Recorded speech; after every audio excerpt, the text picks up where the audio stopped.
An autoimmune disease is defined as our immune system attacking various tissues of the body. Mainstream medicine claims there is no known cause.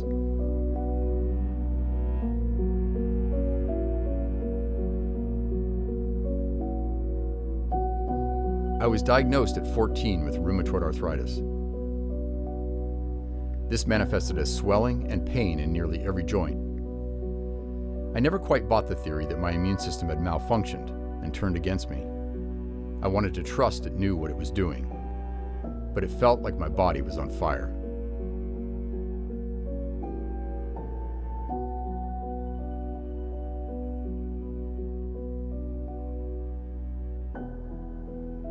Our medical system offers no answers and no hope, so you either accept that this is your new reality, or you choose to find a way out.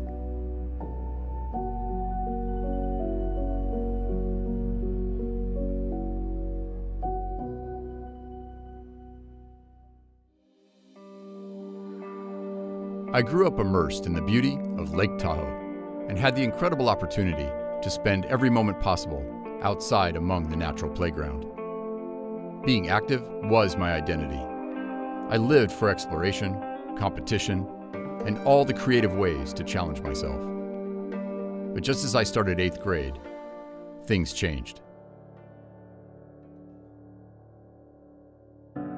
It first started with some unusual aches and pains, but as an active kid, I thought little of it. But one morning, at the age of 14, I woke with swelling in nearly all my joints and could barely stand. Suddenly, everything in front of me was a daunting challenge. The person I knew myself to be vanished as pain invaded my body. After making the rounds to several doctors, I was diagnosed with rheumatoid arthritis and told I would likely end up in a wheelchair. They put me on heavy doses of steroids, as well as a medication derived from gold. Yes, actual gold. This required weekly blood tests to monitor my organs for toxicity. Trapped in a body of limitation, illness became my identity. It took nearly 2 years of suppressing my immune system with these chemicals before I had significant improvement.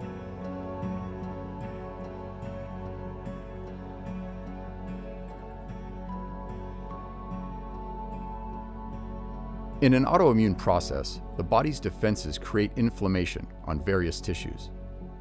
In Crohn's disease, it's inflammation of the digestive system. In fibromyalgia, it's in the muscles.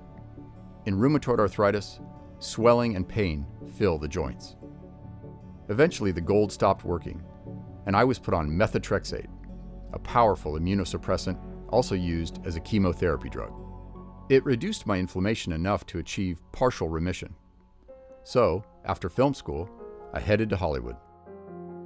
But it wasn't long before the side effects compelled me to finally seek another path. I dove into research, determined that there had to be an underlying cause to this so-called overactive immune system. One approach that had extensive research was the theory of infection as a cause of autoimmune disease.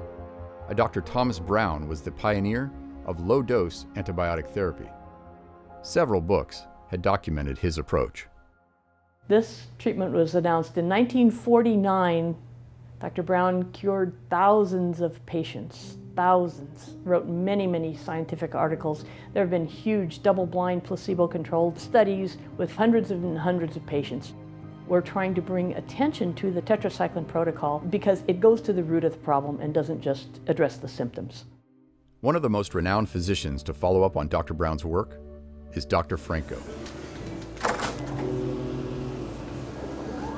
When we did our studies in rheumatoid arthritis, we did our studies in fibromyalgia, we did our studies in chronic fatigue syndrome, and also Gulf War illness, we saw that more than half of the patients had mycoplasma infection, as opposed to less than 5% of the controls. And if you give a treatment and you don't follow the patient and the patient discontinues in 6 or 12 months, it won't be effective. This is long-term treatment. And so you have to make sure that you do the right thing, which is to use the appropriate antibiotic or antibiotics, the appropriate route, which could be oral or intravenous or combination of both, and the nutritional supplements that are helpful. to help the immune system and to produce an anti-inflammatory effect. Most RA sufferers have what I call in the book souvenirs of childhood illness. And that is, if you've had a history of strep throat, bronchitis, pneumonia, they manifest in later life. They stay hidden in the joints until your immune system is dysfunctional for whatever reason, and then they come out to play. If infection was the cause, suppressing my immune system wasn't the answer. I brought my research into my rheumatologist, but he was not interested. He wrote me another prescription and sent me on my way. Fueled by frustration, I passed the pharmacy and a line of pill seekers, hoping to ignore the truth of disease a bit longer. I made my way toward the unknown, determined never to return.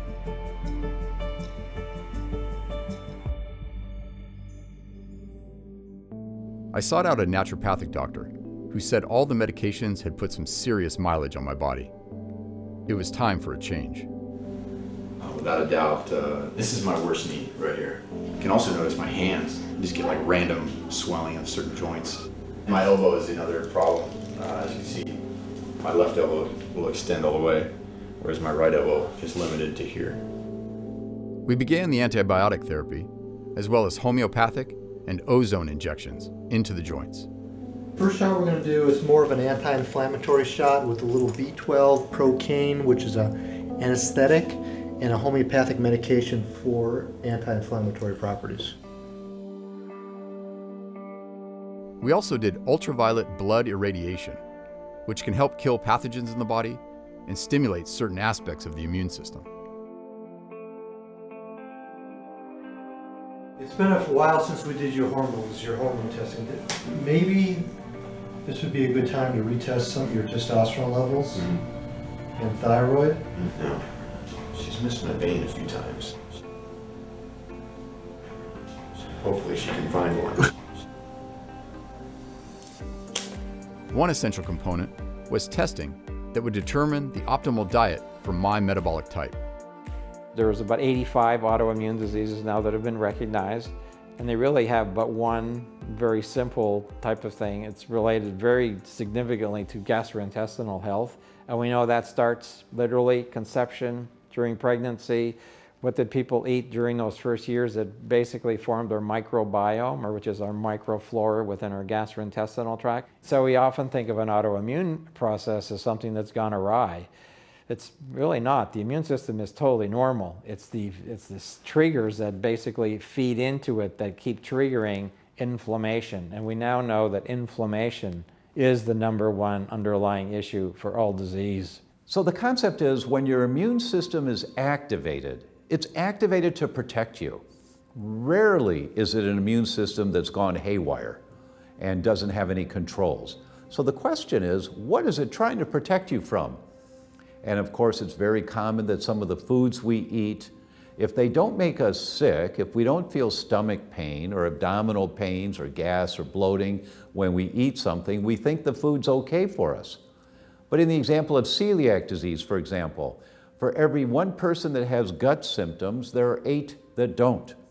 They have brain symptoms, or they have joint symptoms, or they have muscle symptoms. They don't have gut symptoms. And then there are numerous studies that no human gets away with eating wheat without having problems in their gut. Every human gets intestinal permeability. The slang term is leaky gut. You have a sandwich for lunch, you tear the lining of the gut, but it heals. You have pasta for dinner, you tear the lining of the gut, but it heals. One day, you don't heal anymore. Now you tear the lining of the gut. Now you get what's called pathogenic intestinal permeability, or the leaky gut. Now these molecules get into the bloodstream that aren't supposed to get into the bloodstream, big molecules called macromolecules. They get into the bloodstream, and now you create systemic inflammation. While I was improving, I was encountering others who had been challenged by autoimmune disease. I was a fencing instructor and a competitor, a helicopter pilot, and so I was attached to a lot of physical, macho things. Then I find that my students are beating me, and one day I can't get out of bed. So I went to the VA hospital, I was there for 10 days, got diagnosed at the 9th day with chronic inflammatory demyelinating polyneuropathy. And so this is an affliction where the myelin sheath on the nerves no longer works, much like insulation on copper wiring. The nerves no longer conduct the electrical impulse to my muscles. So we tried steroids, and I just put on weight like crazy and was sick all the time. Then went through just this huge spectrum of medications, just buckets full of medicines that didn't take or had a terrible result. I was a journalist in college and loved writing, so I said, well, I can type. Well, the last 3 weeks, I can't type. I'm down to typing with my index fingers. And changing your diet, everything we did as far as changing your diet didn't really ever help any symptoms. No, it just aggravated me. 42 carbs, 42 grams of sugar, Rick.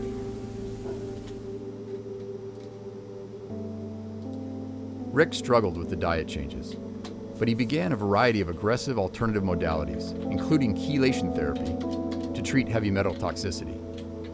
But so far, nothing was working.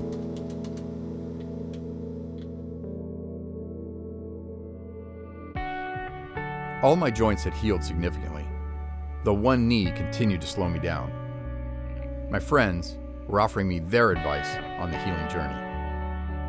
I'm kind of thinking a large pepperoni pizza and a 6-pack of Budweiser. Won't that cure you for a while? What if I try it for you? Isn't that your diet already? Close. Do you miss that? Do you miss going out with your friends? Have some beers, have some junk food, a double cheeseburger? Sure. I miss the freedom of being able to exist in society without, all the limits and rules. You reach a different level too where you don't crave those things that often, Sure, you miss it once in a while, but I might know too much now to actually enjoy living the way that most people live. It's not all about just diet and finding the exact series of herbs and supplements or the alternative protocol that's going to help. That's all 50% of it. I think 50% of it's mental. You got to be determined and driven and believe that you deserve to live healthy, that we deserve to be healthy. We don't deserve to be miserable.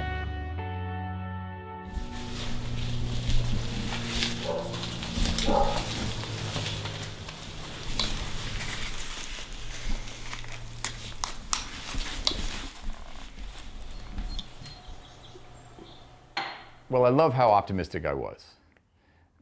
Because after my initial dive into alternative medicine and detoxification and the antibiotic protocol, I did incredibly well for about a year.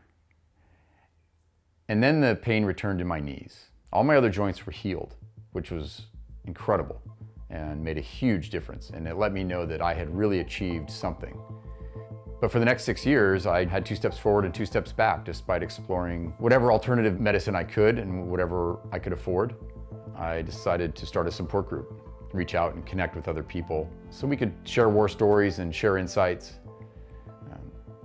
But despite a pretty good sized group that I gathered together, there was really only one person that was interested in seeking the underlying cause of her pain. And her determination just re-inspired my own.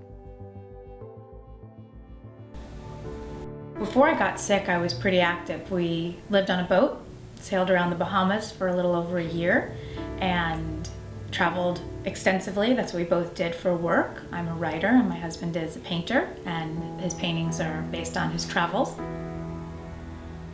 One morning, I woke up, I had been clutching the pillow in my sleep, and I woke up just gasping in pain. And I remember I had to pry my fingers open just to get them to move. And then a foot started hurting. Immediately, I scheduled to see a rheumatologist, and it turned out that I tested positive. My rheumatoid factor was positive. They said to me, "You have RA, and you're gonna need to go on methotrexate now, or you're gonna end up in a wheelchair in 6 months." And every appointment Grant would say, "Is it possible that something else could be wrong with my wife?" And they would say, cross their arms and get annoyed at him and say, "Like what?" And he would say, "Well, I don't know. It doesn't really seem to fit the picture. All of her blood tests come back negative except for one test, rheumatoid factor." I would say, "I have muscle pain, I don't have joint pain." And they would say, well, you have rheumatoid arthritis, so you just settle down.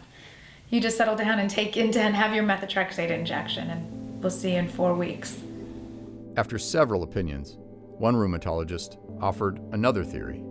He said, well, I think you have arthritis, but I think you might have Lyme disease. Why would you think I have Lyme disease? And he said, well, I just think that when a person has rheumatoid arthritis or arthritis, there's something that's driving that.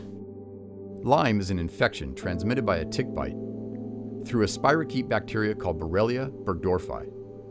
If not caught within a few weeks, it can infiltrate deep into the body, causing a chronic disease, though there is controversy over this version of the diagnosis. Members of the Infectious Disease Society of America do not believe in chronic Lyme. Critics accuse them of having conflicts of interest, as well as trying to revoke medical licenses of some doctors who practice ongoing treatment with their patients. Members of the International Lyme and Associated Disease Society believe the illness is an epidemic and must be treated aggressively. Each year, approximately 30,000 cases of Lyme disease are reported to the CDC. But they also state that recent estimates suggest that approximately 300,000 people may get Lyme disease each year in the United States. This is twice the number of those diagnosed with breast cancer, though doesn't include any of the millions of autoimmune diseases such as chronic fatigue, fibromyalgia, and rheumatoid arthritis, which can all mimic the symptoms of Lyme. He ran some tests and it turned out I tested positive. That's when the big fights began. The fights with multiple doctors telling me I could not possibly have Lyme disease. It was so confusing. It's like some kind of weird political mess with Lyme disease. There's all this kind of denying that people have it, and the insurance company is going crazy. They don't want to pay for things if a doctor writes Lyme disease on why? It's a real disease. One of the great challenges of it is that it's considered it lives inside the cell. It's very difficult for the immune system to be able to attack it. And so it becomes a chronic, low-level infection. And then you get the very, very wide variety of symptoms. And unfortunately, because there's no really good test to really say whether you have Lyme disease, we use indicators. But it's really more about the patient's history and the fact that you've ruled out most of the other types of things that would cause their symptoms. We have come to this diagnosis of Lyme disease. So it is in sort of epidemic proportion at this point in time. The problem with conventional medicine is if you don't have the acute infection, we can't get the diagnosis. So you might have had an infection, just like you might have had mono or you might have had some other infection, but that active phase has long gone. And so your ability to diagnose that or your ability to look at the immune system and really see that fight is over with. And that lends to the problem of having the chronic infection, is that if your body could have fought it off, you wouldn't be having the discussion. If you don't resolve the infection, or if there's other competing factors of your immune system to not allow you to resolve the infection, you carry that infection for a long period of time. So that leads people all over the place, because at that time you have multi-system failure, you can't sleep, you can't think, your joints hurt, you have digestive problems, and there's not that many parts in the body that can take a global, we'll say, insult like that and not be affected. Laney was also exploring natural healing options, one of which was a clinic that focuses on juicing and using food to detoxify and heal the body. They said, we don't care. It doesn't matter if you have rheumatoid arthritis, or you have Lyme disease, or you have Lyme-driven arthritis. We're gonna give you juice, and you're gonna be better. I'm feeling anxious, definitely, and hopeful. I've already made so many changes in my life to create health and healing here in the apartment. Got an air purifier. I've changed everything in my bathroom. I can't believe my bathroom was such a toxic wasteland of synthetic chemicals and toxic chemicals, and I'm excited about the possibility of healing my body completely pharmaceutical free. Obviously the pharmaceuticals didn't work, so it'll be great to try something different. The juicing clinic was more than just juicing.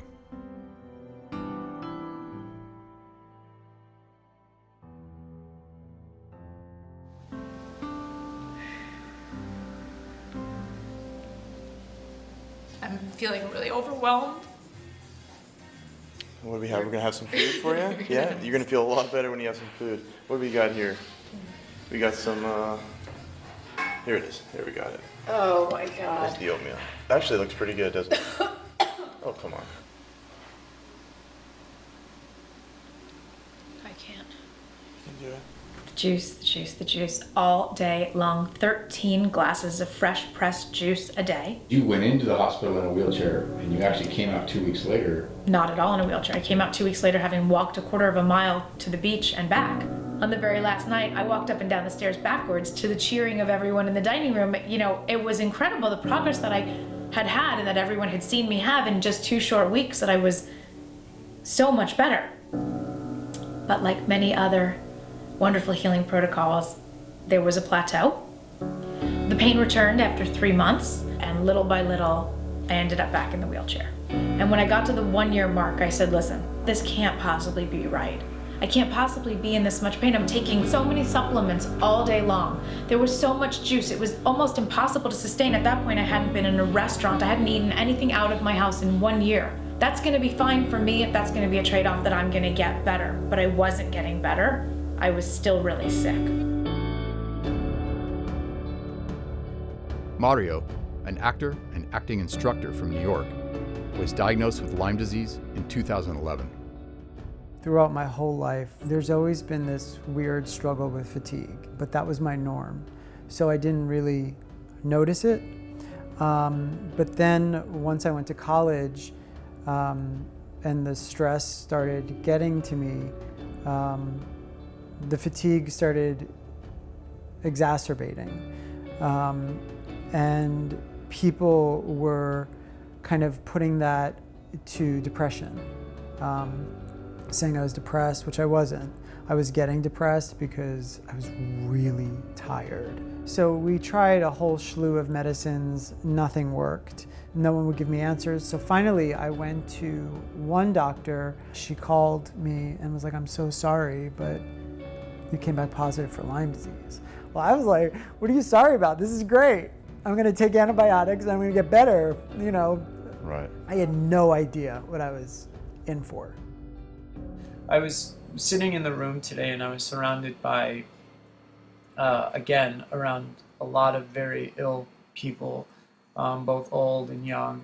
And it hit me for the first time, then and there, that I have a disease. Everyone was in the position that they were in because they were misdiagnosed, they were inadequately tested, and as a result, they're suffering immensely. Things have not been good. I've been losing more weight, I'm losing more color. Every time I hear of someone else that has passed away through suicide, it breaks my heart.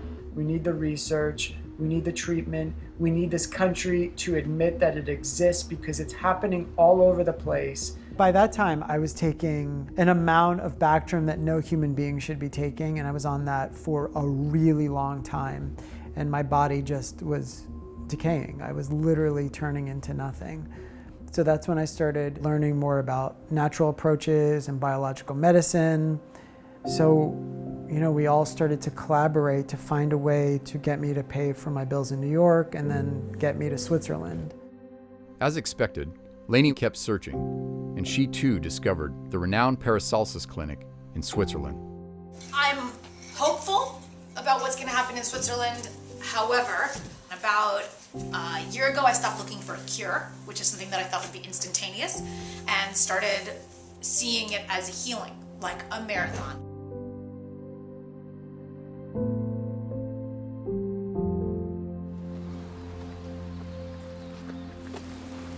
Okay, blue prick. Okay.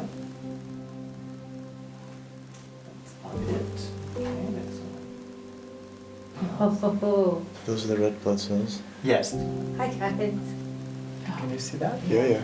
This is something that we would interpret as either spirochete or parasite. So we can assume that this is not the only one, of course. It was intense and it was difficult. Every single day I had an IV. Most days I had 2, some days I had 3. That's 3 different lines in 3 different veins on a single day. Oh, wow. Oh, that's it. Good. That's it. That's good. Goodbye, spirochetes. There were days that I had 20 injections. They do a thing called neural therapy using homeopathics. There were days I had them in my liver, there were days I had them in my stomach meridian. I had injections every day into my thyroid to stimulate and jumpstart the thyroid to start working on its own as it should. I had whole body hyperthermia, which is where they put me into a small reflective box and turned on these incredibly hot heat lamps to induce 103-degree fever. How you feeling? Horrible. Yeah? It's horrible. I need water. Yeah, she's bringing some. They're not looking at, okay, well, you have Lyme, let's just try to kill it with antibiotics. They're saying, why can't this patient, what happened in this body that it's not able to fight Lyme? What's going on? What's blocking? What's in the way? What's the toxic load? At the end of my time in Paracelsus, I really started to feel great. I'm very ready to be done. I didn't think I would be ready, but I'm ready. I'm ready and I really feel strong. And then, as it always does, the pain begins to creep back in.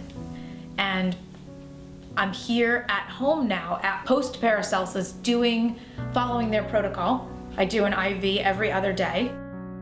Every one of these drawers is filled with different homeopathic bottles with little ampules of different preparations, things for detox. There are 26 of them that get mixed up into each IV.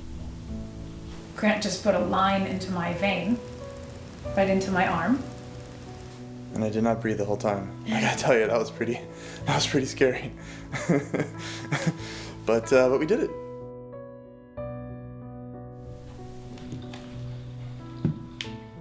My knees continued to be my only affected joints. So in addition to a strict diet and arsenal of supplements, I tried to replicate my early success with antibiotic therapy by adding IV antibiotics.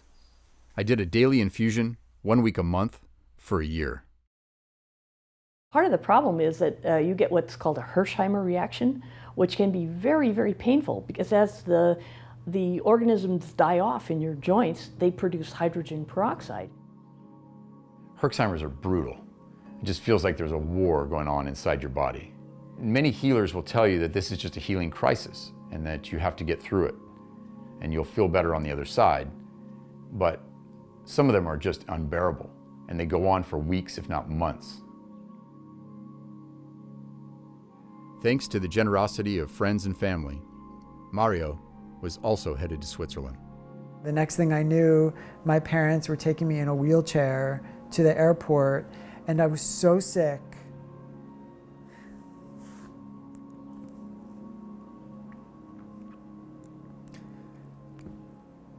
And I remember telling my mother, I don't care what happens, get me on the plane. Just get me on the plane. It was the first time in my life since all this stuff happened that I started to get hope, because I started to get answers and I started to get taken care of. That to me was the beginning of healing. I remember Dr. Rao got my gut ecology test back and he was like, I don't know how you're standing. He's like, you have such little bacteria in your GI system from the amount of antibiotics you're using. So you got a lot of new information. Yeah. How did you feel when you were done? Physically, I did not feel much better. I did feel a difference, but I felt a renewed hope. But what you're not told is the ordeal that you have to deal with to get outside medicines into the country. But you're also dealing with now information that you've gotten from another country that you then have to convince your medical team here that this is the truth that was found. So all that optimism and all that hope started kind of turning into difficulty. If, like Lyme disease, infection is also one of the major triggers for autoimmune disease, what is preventing us from just fighting it off the way our body is designed to? Nowadays, if we were to look back and we say how much more stress is on the body now than it was even 50 years ago. You know, how much have we changed food? How much has electromagnetic radiation come in? How many more hours do people work? How many less hours do people sleep? I mean, we have all these things, and I don't know that it's such a head scratcher that we're sitting here and saying, wow, we really haven't adapted to this environment as well. Now, the people that take care of themselves have the best chance to remain as healthy as they can, but this is not something that we can be passive with anymore. You know, people need to be active with their health because we know what's coming around the corner. Sooner or later, you're going to break down. The Environmental Working Group published a study that showed over 200 chemicals, and some studies now say 250 chemicals in the umbilical cord blood of babies at birth that aren't supposed to be in the body. And many of them are neurotoxins. It's accumulative, the amount of damage we're getting from EMF, from the toxicity in GMO foods, from the preservatives in foods, from the food sensitivities that we might have, from the phthalates in nail polish that you put on. When you're exposed to toxic chemicals and they get in your bloodstream, some of these chemicals, whether they're heavy metals or they're the phthalates, the plasticizers, or the parabens, these chemicals can stick to your tissue. They can stick to proteins in your tissue. Now you've formed a new molecule. It's called a neoepitope, and you make an antibody that attacks that neoepitope. When you attack that neoepitope, you destroy that molecule of the chemical, but you also destroy the tissue that it's bound to. I mean, that should be incentive for us all to clean up as much of our body burden as we can.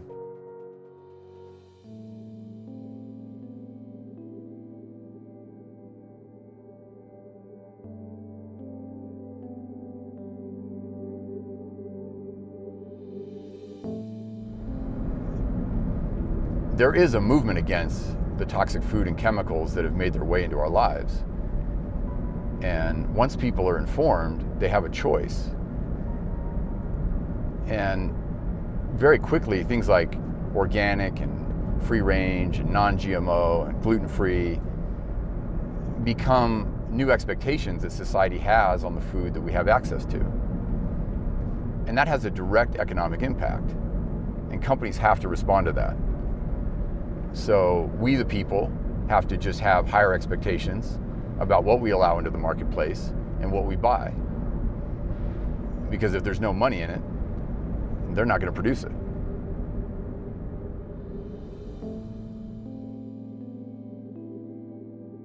Through a roller coaster of progress and setbacks, Lainey had spent a year dedicated to her regimen of homeopathics and IV therapies, though was still spending a lot of time in a wheelchair, smiling through the pain. Fortunately, she had found a biological medicine clinic similar to Switzerland, now in the United States.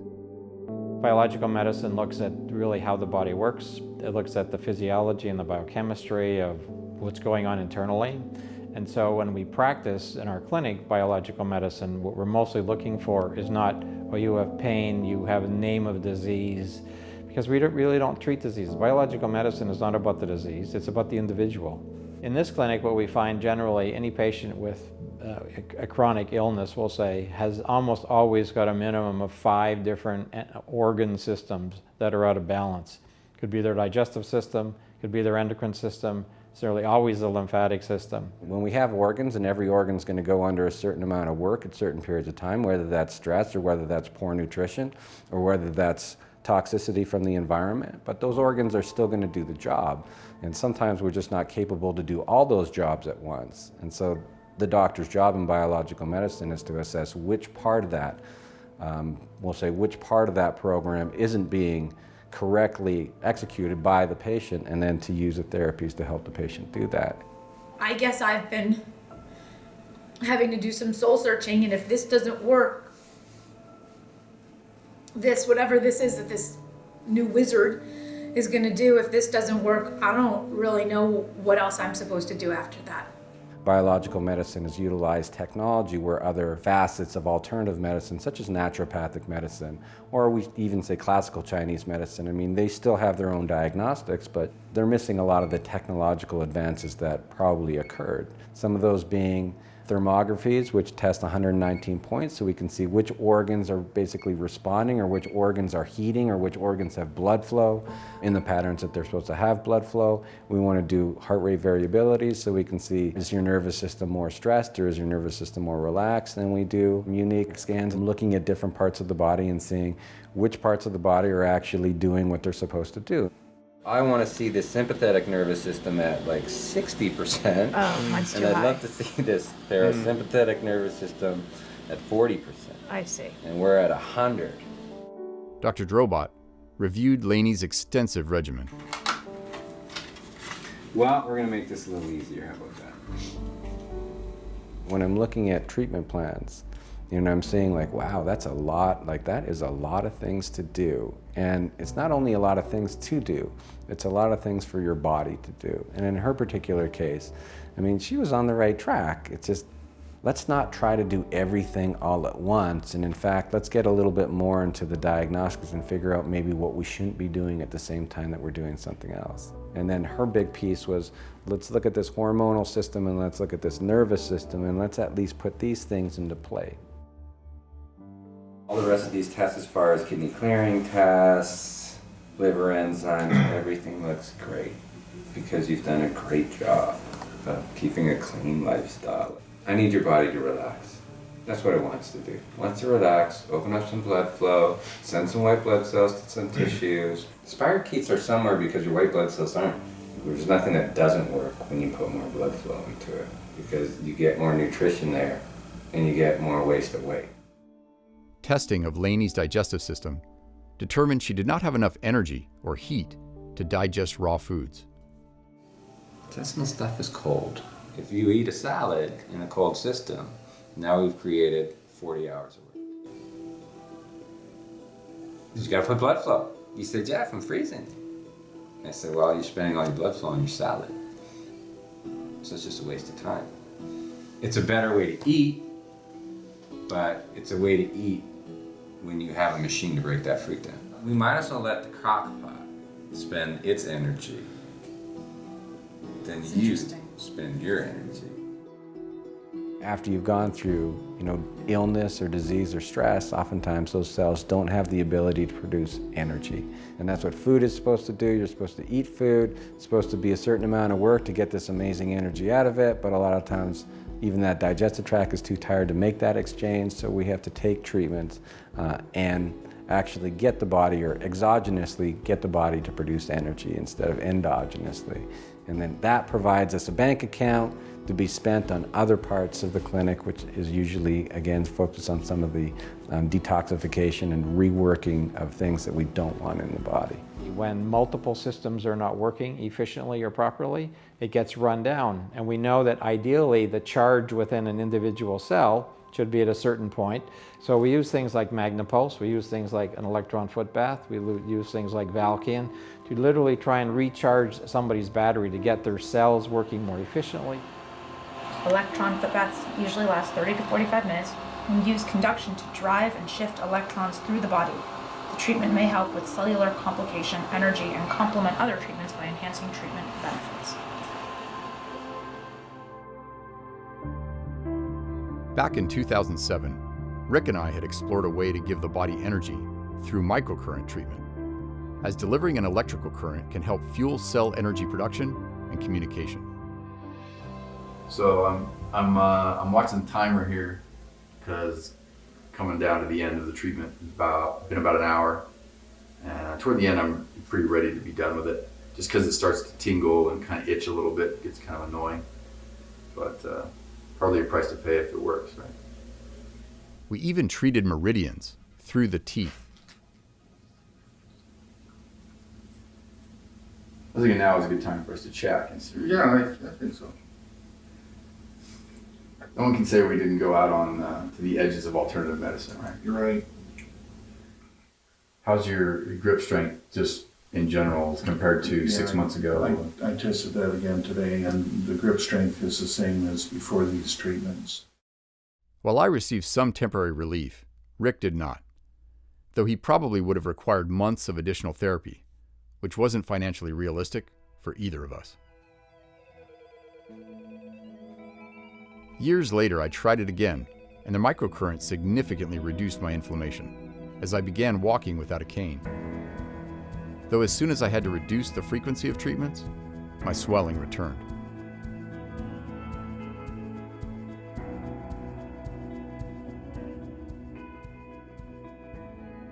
Impressed, though, with the potential of technology, the broad approach of biological medicine, and Laney's experience, I began a week of treatments. This included IV blood ozone therapy.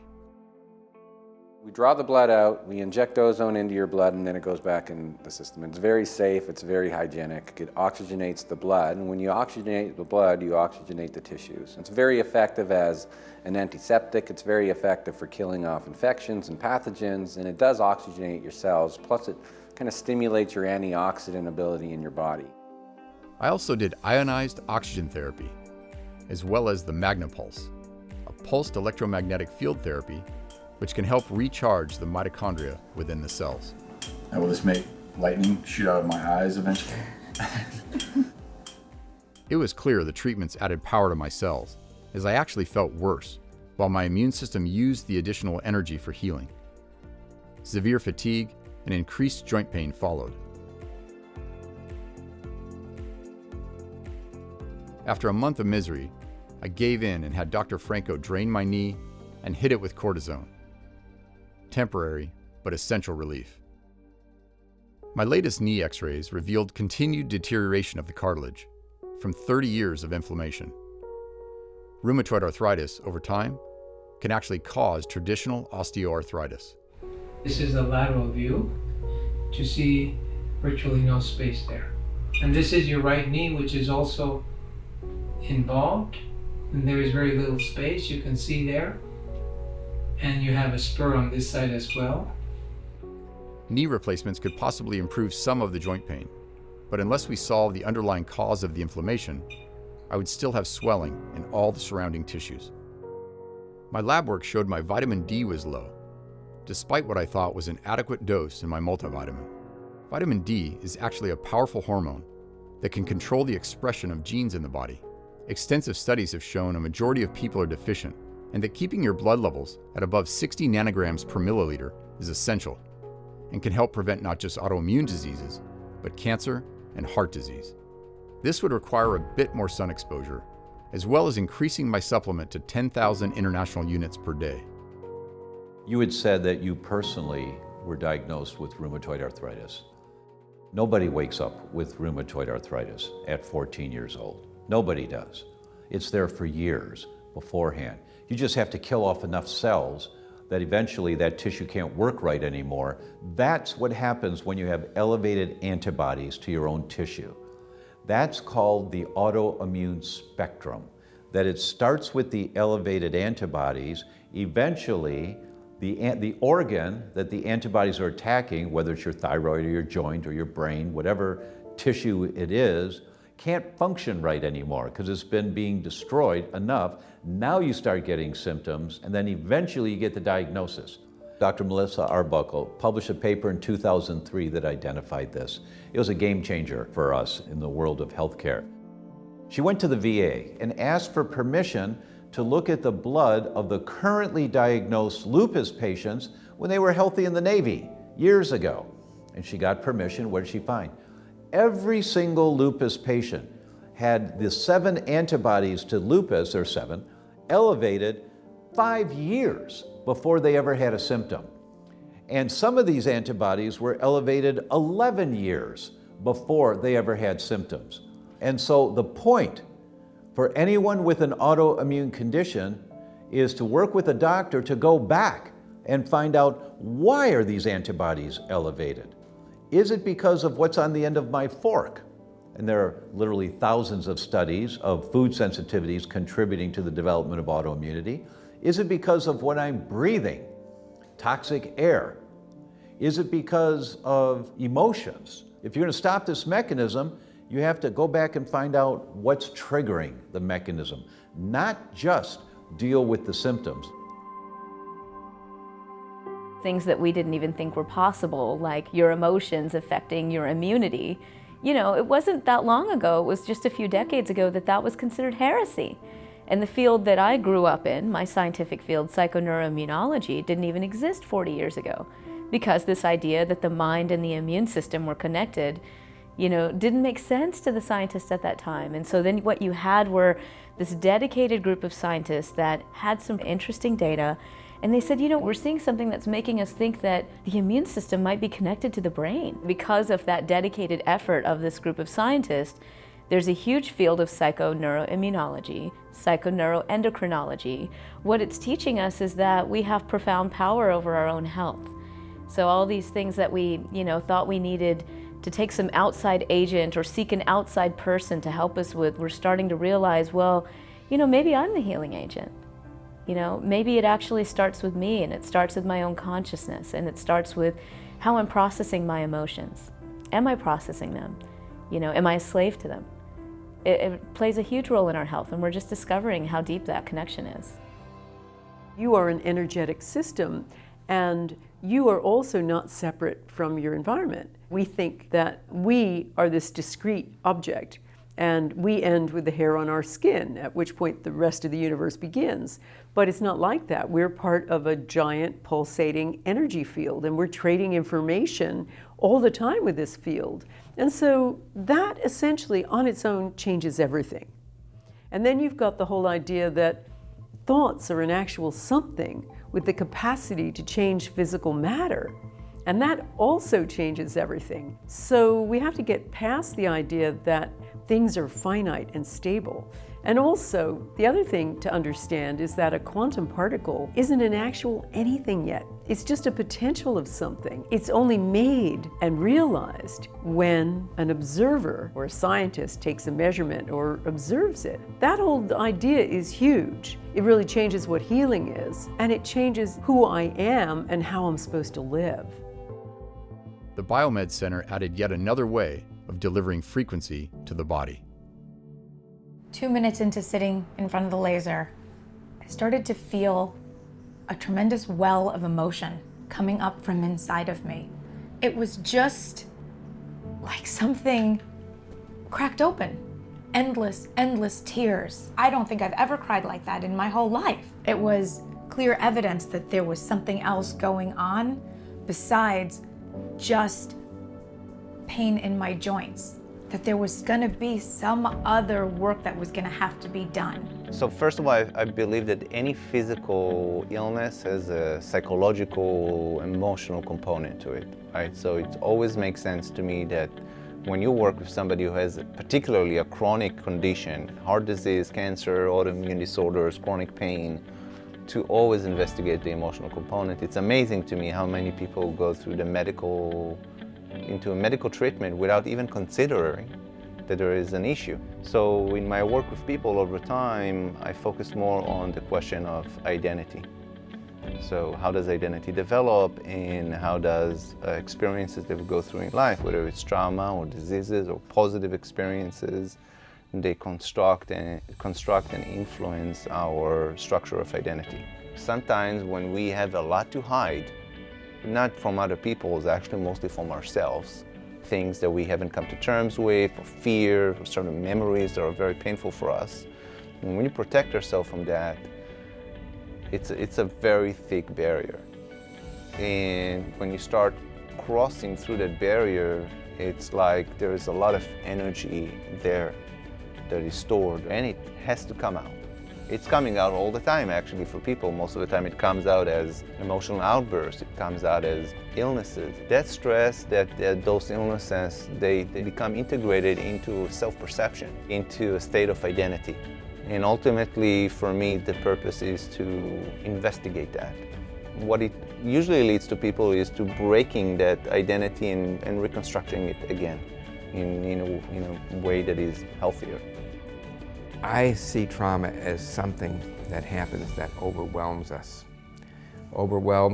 beyond our capacity to rebound. It definitely involves certain systems in the brain, there's no question about that.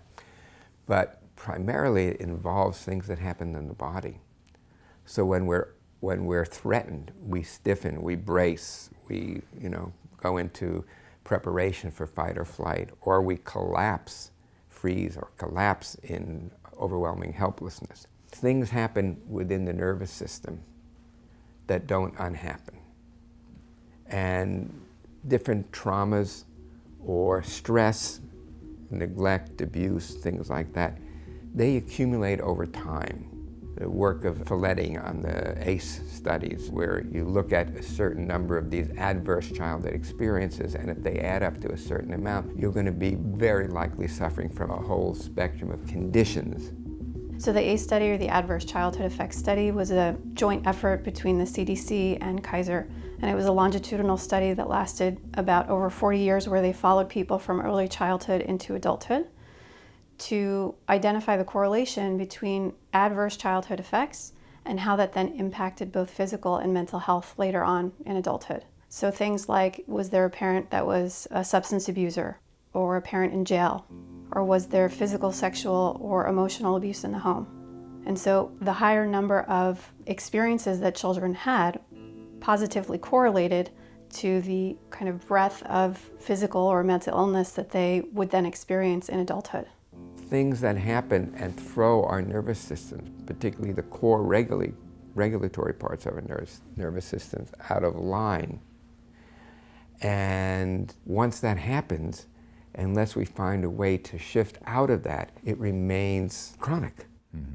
I would be observing animal behavior in the wild and noticing that they would, after an encounter of threat, they would often shake and tremble.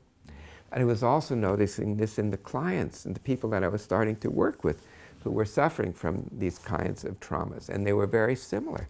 But the difference is, animals do that naturally. They don't think about it.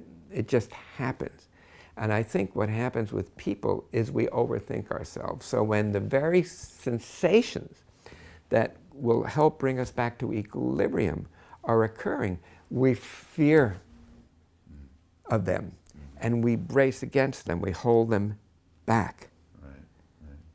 And therefore preventing the system from coming back into equilibrium. So one of the core aspects of somatic experiencing is we help people befriend these very sensations that take them out of the shutdown or out of the hyper-arousal, adrenalized state, and let them come back to equilibrium.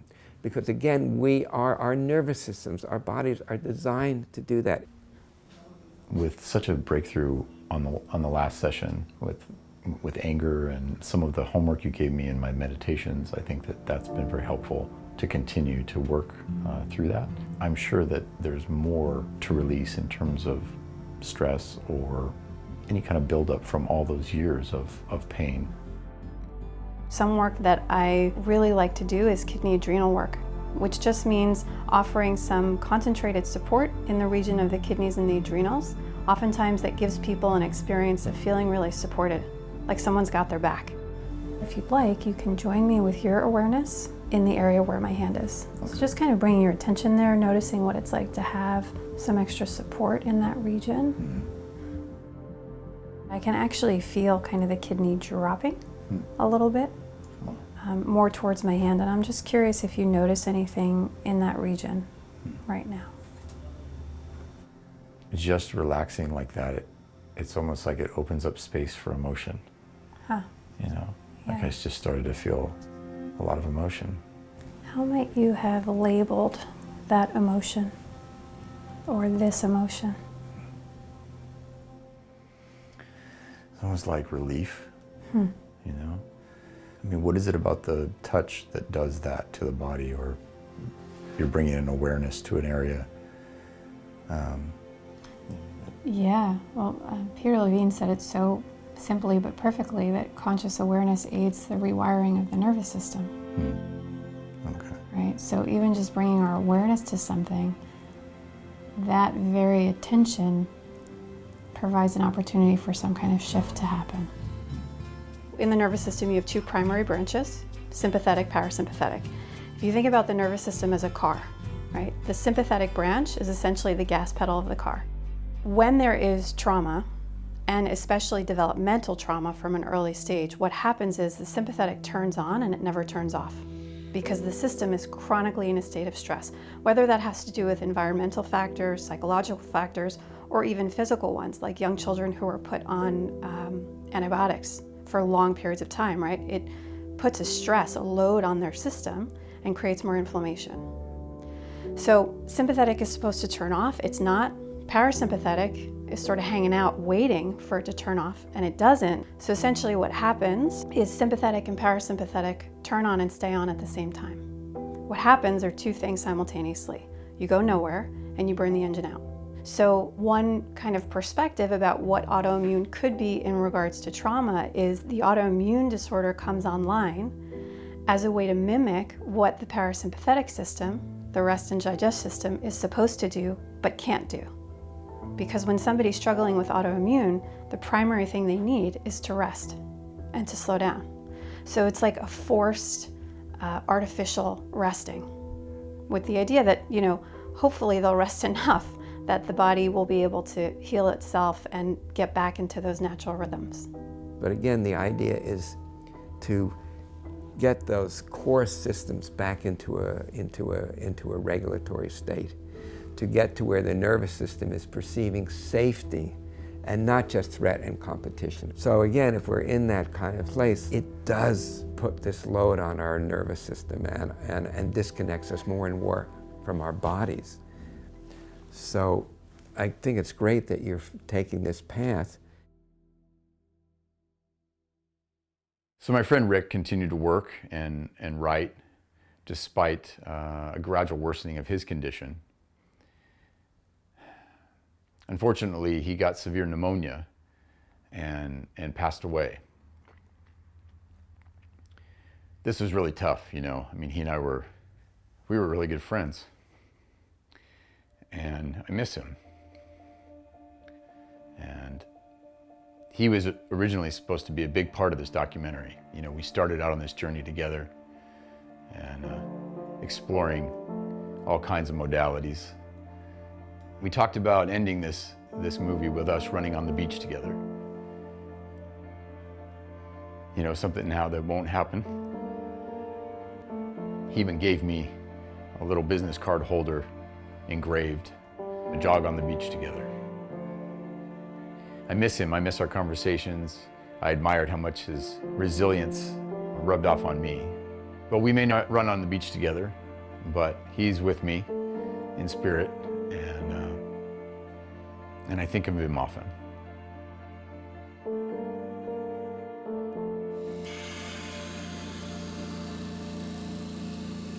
Lainey continued her treatments using biological medicine and was actually now able to pedal a bike to do exercise with oxygen therapy, a process of depriving, then flooding the body's cells with oxygen to increase cell respiration and detoxification. I just have to have nothing on my knees for a second. It felt like we hit a plateau and things stayed the same. The way that I was approaching my healing was the way that I had been approaching my life the whole time. Very rigid, very certain. I was keeping emotions locked away. I hadn't ever processed a lot of things that had happened. I was angry about being sick. I was angry about losing all of those years. I was angry about having to be in a wheelchair. I was denying that I felt shame around having gotten sick. It was a lot of hours in meditation, sitting quietly. I would picture myself, my in control, in the way self, carrying this other self of me and depositing me into the chair to have the IV, and carrying me step out of the way. Just deliver myself so that I could receive the treatment. I would let go into it and just allow. And there's some kind of magic in that.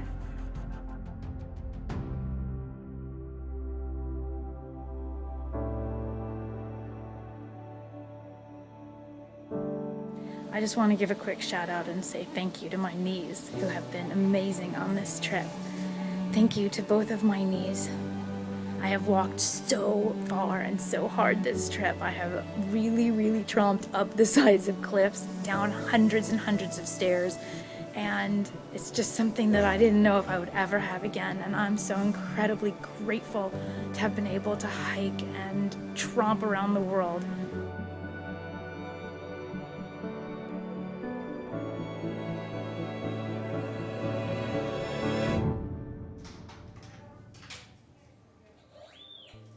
After nearly a year, my diagnostics were improving as I optimized the systems of my body through biological medicine, somatic experiencing, and meditation.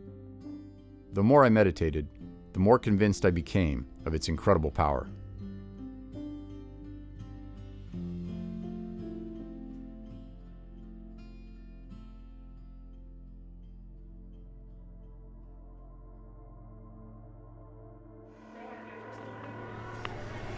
The mind, now full of more noise than at any time in the history of humanity.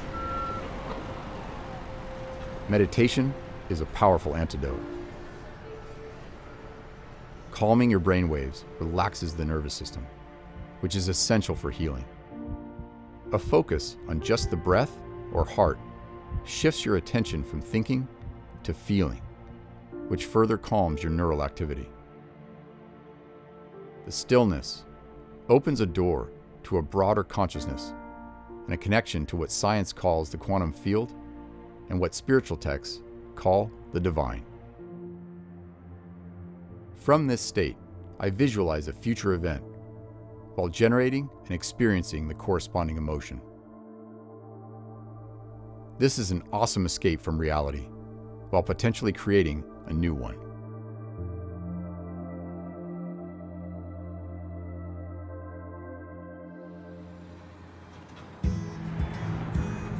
Mario and I headed back to the Biomed Center in Arizona for another week of treatments. One of the main things that I've learned in this decade or more is that in order for any healing to happen, the subject that needs that healing needs the energy for the healing to actually take place. Because detoxification, and I've learned this the hard way, and I don't know if you have, but detoxification, unless you have the reserve to handle detoxification, that can literally destroy everything. Because my body didn't have the physical stamina to even keep up with getting those toxins out, and the overburdening of the organs of elimination. Sure, because your body stores those toxins in places for a reason. Right? I mean, you ultimately, it wants to get those out eventually on its own terms.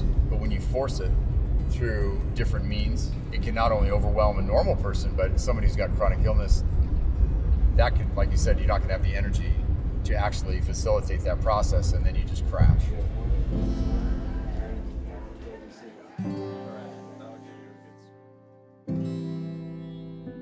Today, I'm not feeling great, and I think one of the things about this process is you don't know what you're going to get. It's like you literally experience almost every symptom in the textbook of symptomology.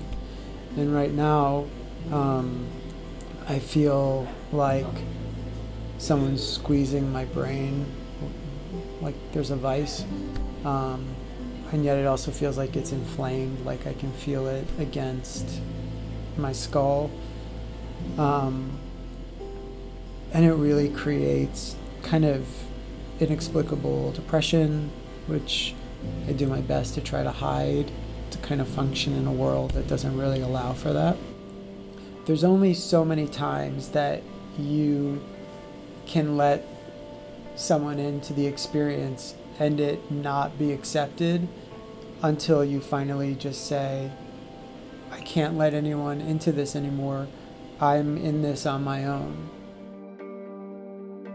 This is a little interesting for you. These are the lymphatics, but they're much better than they used to be. Right, okay. So this value at 2.5 is actually considered normal. Now, I would love to see your lymphatics a little cleaner.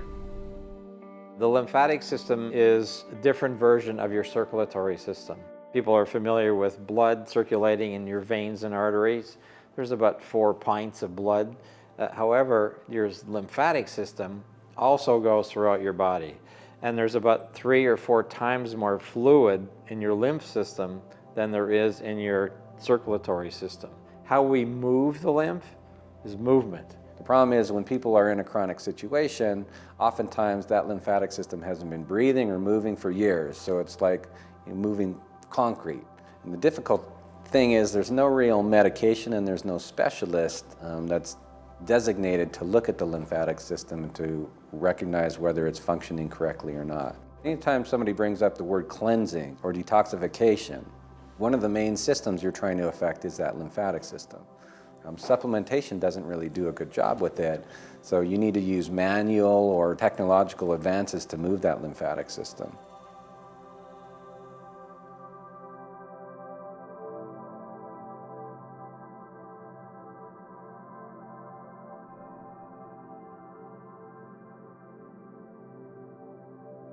There is a contagious energy that comes from doctors who not only believe in the patient's power to heal, but who also understand that our so-called healthcare system is broken, and they have a role in redefining what a doctor can be.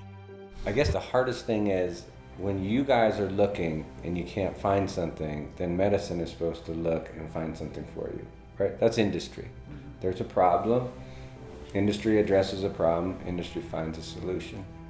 And when I went to medical school, it was really frustrating because I didn't see a single solution. I never expected us to still be having like the conversation about Tylenol, prednisone. Like everybody understands when you're doing medications like that you're not addressing the problem, right? We all agree on that, right? Yeah. Even medicine Yeah. agrees on that. But I don't care what the problem is, I'm just gonna go ahead and suppress these symptoms. And then everybody, the second part of the story is everybody agrees that the medication or the treatment is gonna come with a price, right? I mean, I think skepticism is good to a point as long as it leads you to investigation. But if it leads you to lazy thinking, that's the problem. And the skepticism that we are having today is about lazy thinking. They don't want to unlearn what they've already learned. I think that you and biological medicine doctors are the definition of a real doctor, someone who's not just a middleman for the pharmaceutical companies and who really wants to understand the patient, but also teach the patient how to be empowered, how to take care of yourself so that we don't have to keep coming back. A goal of biological medicine is to get the body to use the extra power from the treatments to do its own work. This time, my body ignited a 3-day fever, exactly what the doctors wanted to achieve. This was another major turning point, as over the next month, the inflammation in my knees was gone, and my strength continued to improve. While nutrition may not always be everything we need for healing, it's the essential foundation. Even though most mainstream physicians have no training in the effect of diet on the body or understand our microbiome. There are many different components to the microbiome, thousands of different species of bacteria. And it's the symphony that whole environment plays in your gut in terms of how your gut functions. So the information that we can get from the testing of the microbiome is very useful, very useful. But as I talk to my friends who are world leaders in this field, the consensus is what's really safe to say and is going to help the most people is that the goal is to have a diversity to your microbiome, have a whole lot of the good bacteria there, many, many different types. And how do you do that? How do you build up the diversity of the microbiome with beneficial bacteria? It's what you feed the microbiome that changes it in 24 hours. Most of your microbiome is neither good nor bad. So then it depends. And so what does it depend on? It depends on what you eat. It depends on what environment you expose your microbes to. It depends on what you do. And then your microbes that can be either good or bad for you can turn and be good for you and work to your advantage if you give them something good. I did a microbiome test to help determine if my food choices were really optimal for me. It provided dozens of scores on digestive efficiency and food recommendations. As far as microbiome goes, that we could test from your sample, it looks like your inflammatory activity is on the good side, so that's really reassuring.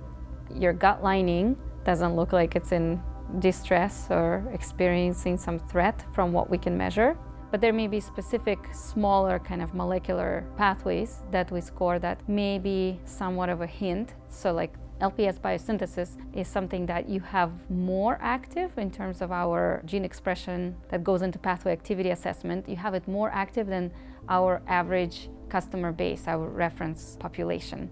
So one score being off, it's not something to get alarmed about, but having said that, lipopolysaccharide is something that is known as an immune trigger. So we can't fully assess the state of your gut lining, but if it is somewhat permeable and this LPS molecule from your microbiome actually crosses through the gut lining to your blood, to your circulatory system, then it can, instigate some things. So it puts your immune system on alert, or can even alarm it a little bit, or just a low-grade inflammation may happen as a result of it. And if you have this Veillonella dispar, for instance, one of the microorganisms that can produce LPS, lipopolysaccharide, it's not like you have to hyper-focus on that, because some people, they look at it, they start to Google it, they look at one culprit organism and they want to do something about it. They run with it to the doctor. I'm saying it's not that much about that focus on that one guy. It's more about trying to see how we can balance out all of the active microbes and the functions that they're engaged in. The balance can be improved by me improving my microbial diversity through the right foods and probiotics and fermented foods, and those are the action steps I would take. Now, I was looking at your recommendations to see your superfoods, because a lot of them are focused on rebalancing your microbiome and enriching, enhancing your diversity, boosting the richness of the active microbes.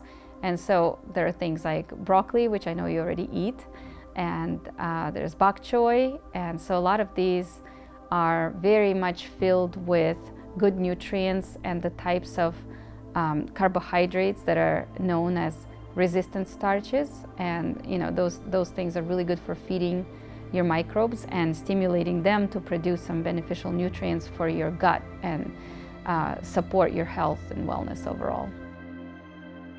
While I've been on a 30-year journey with autoimmune disease, I have been fortunate that it hasn't been as hard on me as it has on millions of others.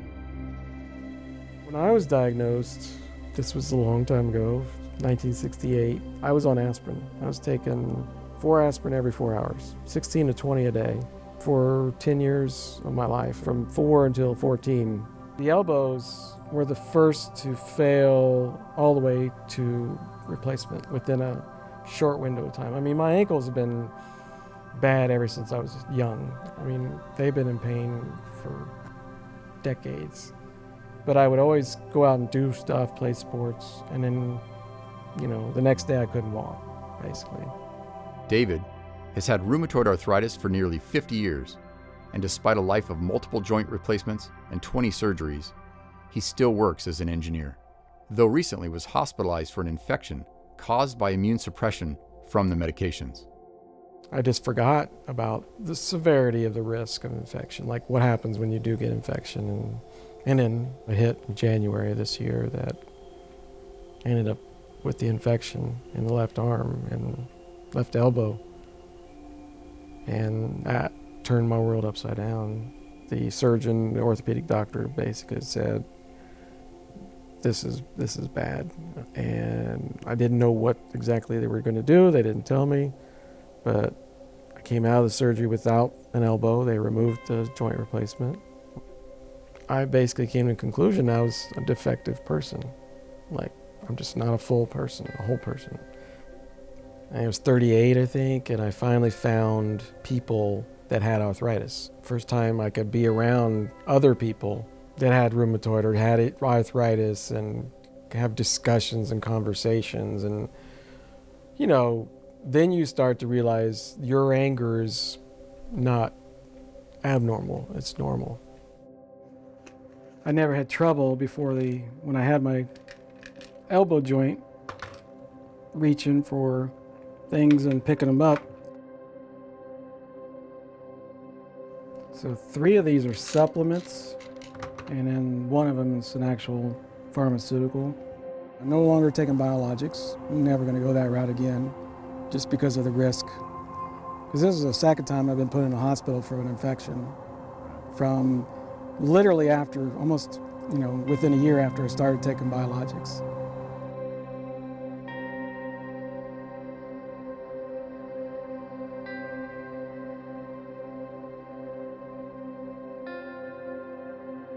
I'm going to have to figure out a way to control the disease without the biologics that are out there, that everybody's doing. Have you ever tried fasting or like doing a juice fast for, say, 2 weeks and just see if what that does for you? I have not. So what my biggest challenge is, I didn't grow up cooking or even enjoying cooking. Basically, food for me was just a necessity, not something I enjoyed. If it's something I got to work at and make all this effort to do, I can't motivate myself to do it. Well, it has to be made easy. Yeah, you can't. I went through that. I tried an aggressive juicing protocol, and I could hardly be on my legs long enough to chop up however many fucking vegetables it took to fill the thing, and then the kitchen was a disaster, and I was like, I can't do this. Yeah, I can't even stand up, let alone, you know, do this. Fortunately, I mean, you can do it at the store now. You can go to Whole Foods and get juices for the week, and that does make it a lot easier. I've looked at that paleo stuff where you can just order your meals for the month. That's something, you know, that's something I could do. So right now, I'm just kind of in a, I don't know what you call it, I'm in a transition from, you know, what happened last year. Now, where's most of your pain? When a day like today is pretty rough, where do you feel it? Well, today, it's weird. I've had surgeries to remove that thumb joint, but I actually have pain in that area. There's no joint there, so it's kind of funny. You know, top of my hands, my feet, even though I had a ankle replacement, so just all over the foot today, painful. David continues to volunteer his time for community causes and advocates for greater awareness for those challenged with the multiple types of arthritis. My worldly experience, and maybe even spiritual experience, is that when I speak about my condition from the heart and in a vulnerable space, I feel people really connecting to me. I feel like if everybody really knew each other's stories, we would not be seeing all the hatred and vitriol and, you know, just the things you see every day.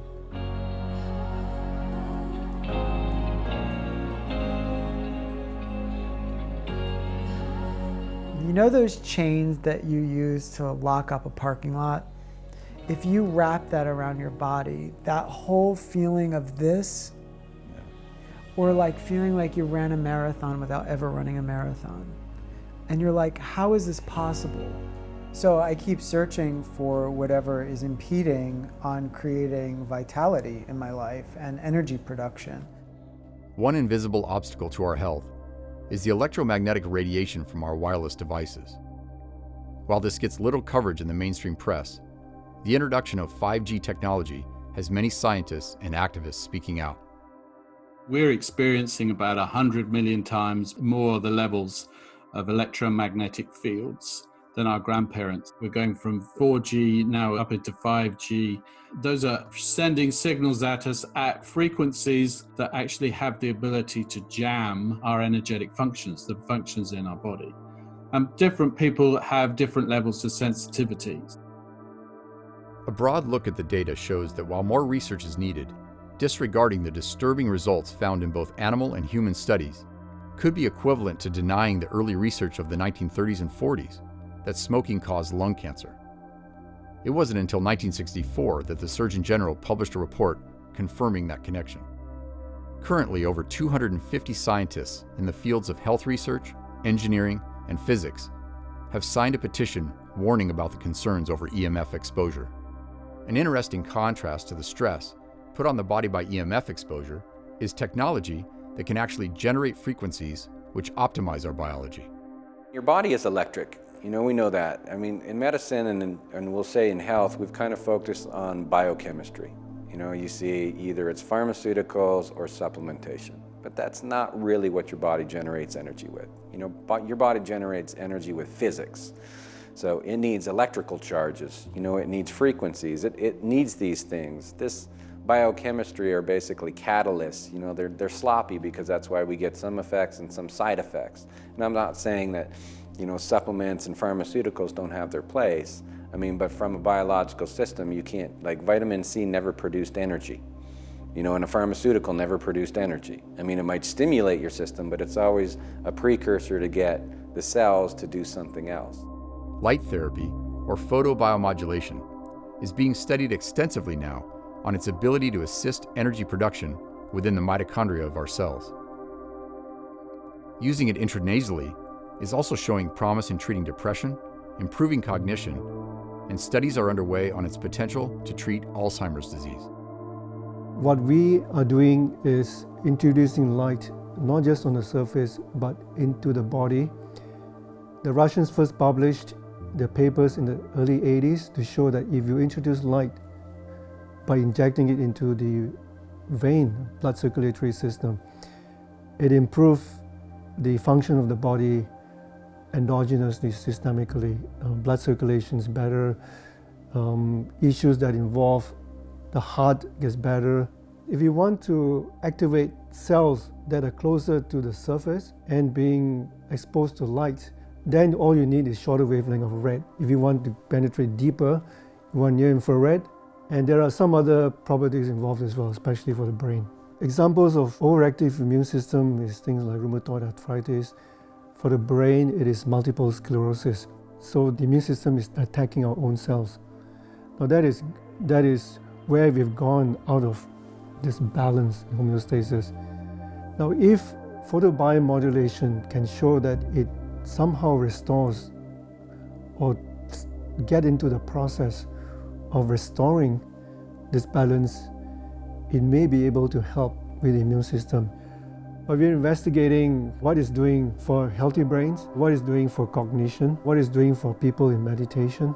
And we will want to be able to individualize what is most suitable for you as a person if you have this condition, whether it is depression, it is dementia, it is trauma. We want to be able to provide that kind of thing. So now we are fairly generic, it seems to help people. In the future, we're going to see more and more of that.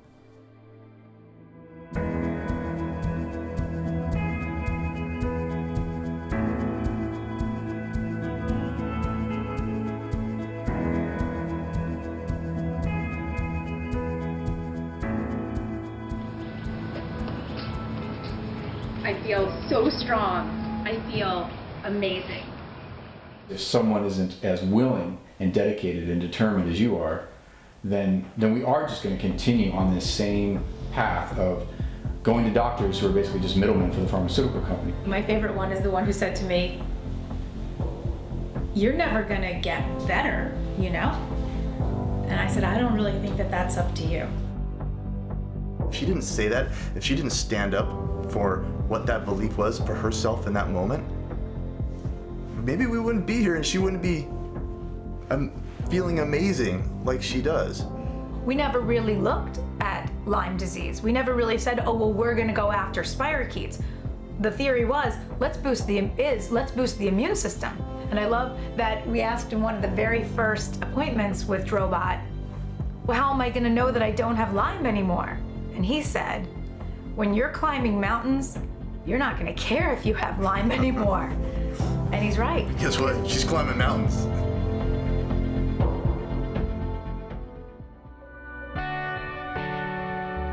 Continued progress compelled me to test the limits of what my body was still capable of. I discovered that when you turn off the inflammation and push the body to respond, its natural resilience and power returns. I took full advantage.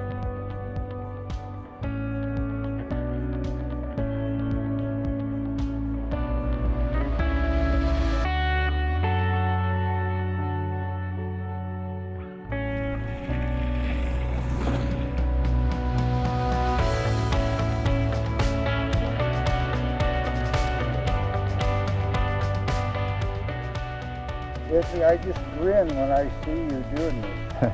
Feels good.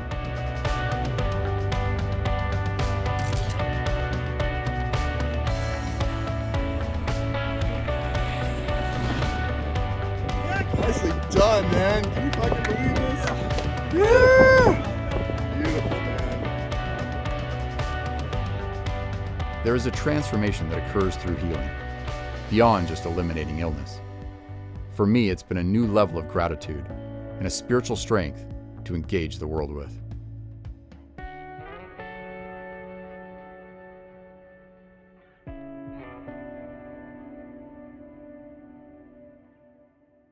I was exposed to concepts of soul and spirit at a very early age, and I found myself just fascinated by a lot of the books that I would find in the house. And I would pick them up and read about them, and they spoke a lot about this intersection of spirituality and health. And, you know, down to talking about the nervous system and the parasympathetic nervous system and the sympathetic nervous system, you know, all these monks writing about how meditation and yoga affected these systems. And as a young child, really, I found myself wondering, well, how do they know that anyway?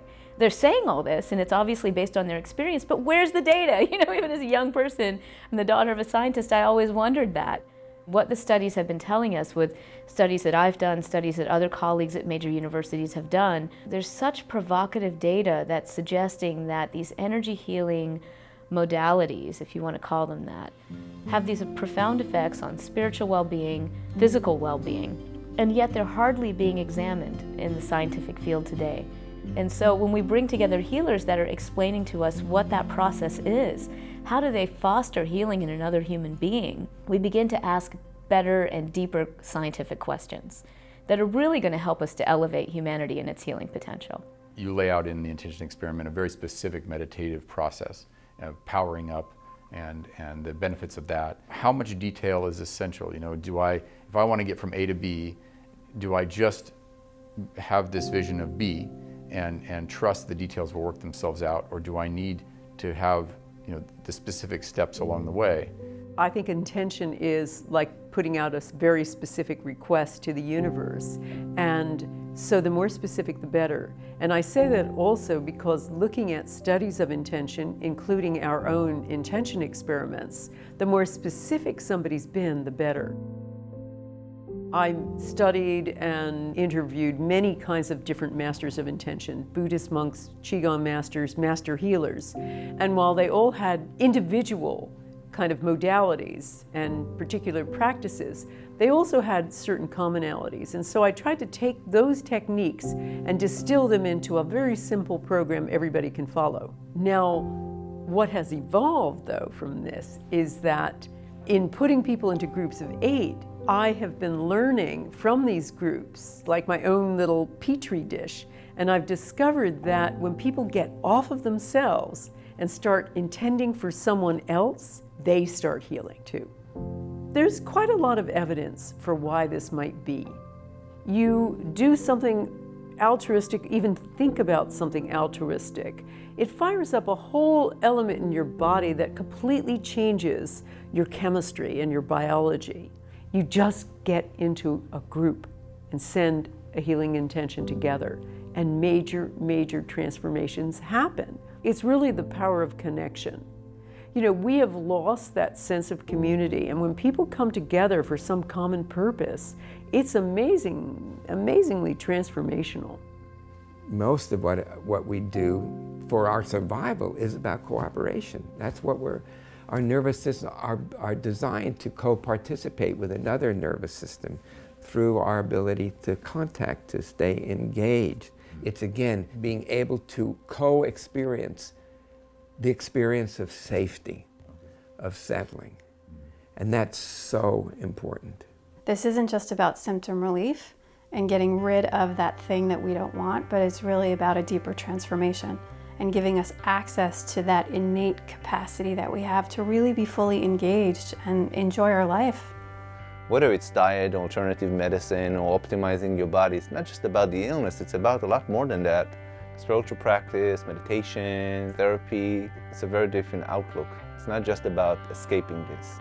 I think we're just a glimmer of what we could be. You know, we are rediscovering our power.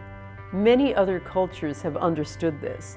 They've used extended human potential in their lives. So it's reacquainting ourselves with what the ancients have understood for centuries, and then exploring that capacity and seeing if we can extend beyond that.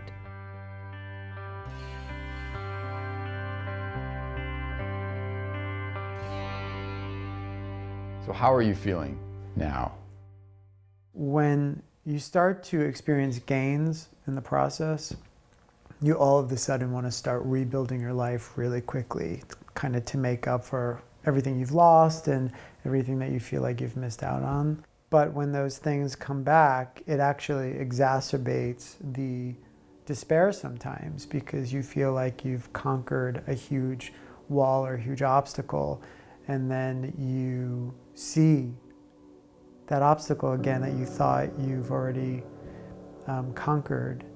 But there are a couple things that I just know in my heart of hearts are working for me. Energetically, V-Light has definitely helped a lot with the chronic fatigue, but it doesn't only help with the energy, it's helping with cognition and neurology, putting thoughts together. It's definitely helping with the brain inflammation. It's helping with the depression. And one of the things that I always told all my doctors is I feel like a light's been turned off in my brain since I got sick. So it's really interesting that the thing that's helping that is light. Does the work you do, the creative aspect of teaching and writing, does that work as an escape? Does that help, and does it have a healing quality for you? I think it has a purpose for what I've experienced. Does it help me escape it? No, it actually forces me to dive deeper into it, because that kind of work really calls for a deeper level of reality, and it requires such a profound level of truth to do that work. And in order for me to teach that, I have to really taste it. There's something raw and visceral about what I've experienced that I can then locate in text or in the life of the work that every single writer has written about, which is about the human condition and how we all suffer, and try to identify it and connect to it, and then hopefully be able to bring that out in the actors that I work with. You know, when you're faced with your own mortality, you will surprise yourself by what you are willing to do to transform those circumstances so you can make it. I encourage you to go along this journey, or any journey that you're taking as an actor, as an artist, revealing the human condition, to not go at it with judgment, but go at it with compassion, trying to understand a human being, the circumstances they're in, and what they are doing to try to survive or make that circumstance better for their life.